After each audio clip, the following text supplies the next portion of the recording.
इस प्रकार के जो बयान देते हैं, जो सनातन के खिलाफ देते हैं, ये राम का राज्य है। हमारी भारत के लोगों से प्रार्थना है, ऐसे लोगों को मुंह तोड़ जवाब देना चाहिए ताकि वो भारत से ठटरी और गठरी दोनों बंधवा लें। एटॉमिक स्ट्रक्चर देने वाले नील्स बोर ने अपनी किताब में लिखा है कि मैं उपनिषदों को पढ़ता हूं। रॉकेट साइंस के फादर वर्नर वॉन बॉन के गुरु हरमन ओबर्ट ने लिखा है कि मैं वेदों को पढ़कर चीजों को लेता था। वित्त मंत्री का बेटा और एक मुख्यमंत्री का बेटा वो कह रहे हैं सनातन धर्म को समाप्त कर देना चाहिए। उदयनिधि स्टालिन ने कितनी आसानी से सनातन धर्म की तुलना डेंगू, मलेरिया और कोरोना जैसे रोगों से कर दी। इतना अपमान करने के बाद भी वह बिल्कुल सही सलामत है। न कहीं धरना हुआ, न ही प्रदर्शन, और न ही कहीं सार्वजनिक संपत्ति को जलाया गया। यहाँ तक कि देश की विपक्षी पार्टियां जो साधारण सी बात पर आसमान सर पर उठा लेती हैं, वह भी बिल्कुल शांत हैं। आपको याद होगा कि अभी पिछले साल ही नूपुर शर्मा ने एक बयान दिया था जो कि पूर्णतः सत्य भी था। इसके बावजूद पूरे देश में आग सी लग गई थी, जगह जगह दंगे हो गए थे। राजस्थान में टेलर कन्हैया लाल को जान से मार दिया गया, केवल इतनी सी बात पर कि उसने नूपुर शर्मा का फेसबुक पर समर्थन कर दिया था।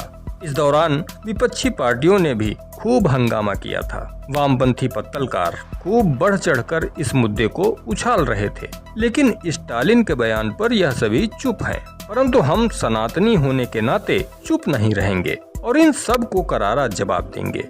नमस्कार, आप देख रहे हैं हिंदुत्व का शंखनाद और मैं हूं आपका दोस्त विष्णु शरण। दोस्तों, क्या आपने कभी सोचा है कि दुनिया का सबसे पुराना सनातन धर्म अब्राहमिक मजहबों की आंखों में क्यों चुभ रहा है? आखिर क्यों डीएमके जैसी कांग्रेस की सहयोगी पार्टियां सनातन धर्म को समूल नष्ट करने की बात करती हैं? आखिर क्यों यह पार्टियां हिंदुओं के नरसंहार की खुली धमकी देती हैं? आखिर क्यों यह लोग भारत से सनातन धर्म को मिटाना चाहते हैं? यह जानने के लिए हमें डीएमके और कांग्रेस जैसी पार्टियों के इतिहास पर नजर डालनी होगी। दोस्तों, वर्ष 1917 में मद्रास प्रेसिडेंसी में जस्टिस पार्टी का गठन हुआ था, जिसका उद्देश्य भारत से अलग तमिलनाडु देश बनाना था और इसकी उन्होंने मांग भी शुरू कर दी थी। यहाँ यह भी बताते चलें कि जस्टिस पार्टी का विरोध भारत को गुलाम बनाने वाले अंग्रेजों से नहीं था, बल्कि इसका विरोध ब्राह्मणों, सभी उत्तर भारतीयों और हिंदी भाषी लोगों से था। जस्टिस पार्टी के लोग अंग्रेजों के साथ थे और सार्वजनिक रूप से कहते थे कि अंग्रेजों को भारत में बने रहना चाहिए। दोस्तों, जस्टिस पार्टी के पीछे वास्तव में चर्च का हाथ था, जो हिंदुओं को बांटने और राज करने की अंग्रेजों की नीति का हिस्सा था। यही जस्टिस पार्टी आगे चलकर द्रविड़ मुनेत्र कड़गम अर्थात डीएमके बनी। अब आप समझ गए होंगे कि क्यों आज भी डीएमके के नेता अलगाववादी बयान समय समय पर देते रहते हैं। कुछ समय पहले तमिलनाडु भाजपा के अध्यक्ष के अन्नामलाई ने डीएमके के इसी काले इतिहास की चर्चा सार्वजनिक रूप से की थी। के अन्नामलाई ने क्या कहा, अब आप वह भी देख लीजिए। தமிழ்நாட்டினுடைய அரசியலுக்கு சாபக்கேடு நீங்க ஈஸ்ட் இந்தியா கம்பெனியோடு கொஞ்சி குலாவி உங்களுடைய மூதாதையர்கள் ஈஸ்ட் இந்தியா கம்பெனியோட கொஞ்சி குலாவலியா உங்களுடைய மூதாதையர் பார்ட்டி என்று சொல்லக்கூடிய ஜஸ்டிஸ் பார்ட்டிக்கும் ஈஸ்ட் இந்தியா கம்பெனிக்கு எந்த விதமான தொடர்பும் இல்லையா? 1941 நீங்க சுதந்திரத்தை பத்தி என்ன பேசுனீங்க? சுதந்திரம் வேண்டாம் என்று நீங்கள் பேசவில்லையா? அந்த கட்சியினுடைய வழித்தோன்றலாக வந்து அமர்ந்து விட்டு என்னை பார்த்து அந்த வார்த்தையை பயன்படுத்துவதற்கு உங்களுக்கு என்ன அருகதை இருக்கு? அது திமுகல யாருக்கும் அந்த அருகதை கிடையாது. உங்களுக்கும் ஈஸ்ட் இந்தியா கம்பெனிக்கும் இருக்கக்கூடிய தொடர்பு தமிழக மக்களுக்கு தெரியும். ஜஸ்டிஸ் கட்சி ஆரம்பிச்சதிலிருந்து திராவிடர் கழகத்திலிருந்து ஈஸ்ட் இந்தியா கம்பெனி கூட எந்த விதமான ரிலேஷன்ஷிப் நீங்க வச்சுக்கலையா? वर्ष 1991 में तत्कालीन प्रधानमंत्री श्री राजीव गांधी की जब हत्या हुई थी तो डीएमके की भूमिका स्पष्ट रूप से सामने आई थी। इसलिए वर्ष 2004 तक कांग्रेस डीएमके की कट्टर विरोधी पार्टी रही। लेकिन जब कांग्रेस पार्टी की कमान सोनिया गांधी के हाथ में आई तो सोनिया गांधी ने कांग्रेस की उस नीति को बदलकर डीएमके से गठबंधन कर लिया।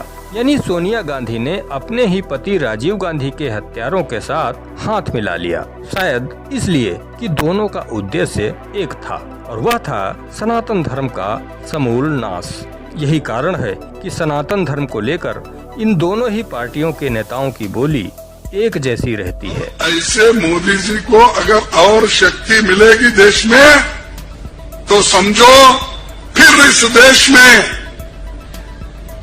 सनातन धर्म और आरएसएस की हुकूमत आएगी। स्टालिन का बयान एक अक्षम्य अपराध है। यह केवल निंदनीय नहीं है बल्कि यह दंडनीय भी है।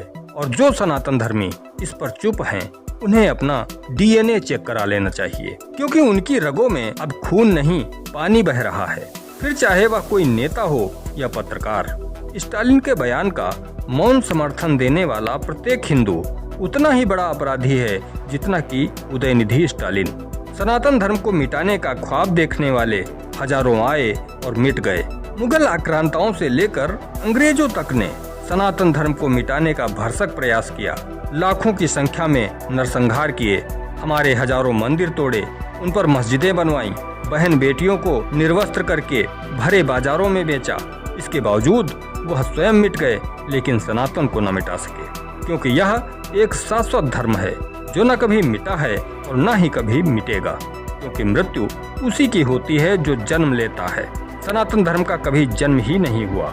यह तो सृष्टि आरंभ से है और प्रलय पर्यंत तक रहेगा। तो दोस्तों, आज के वीडियो में इतना ही। आपसे निवेदन है कि चैनल को सब्सक्राइब करें और वीडियो पसंद आया हो तो अपने दोस्तों को भी शेयर करें। मिलते हैं आपसे अगले वीडियो में। तब तक के लिए वंदे मातरम। जय श्री राम।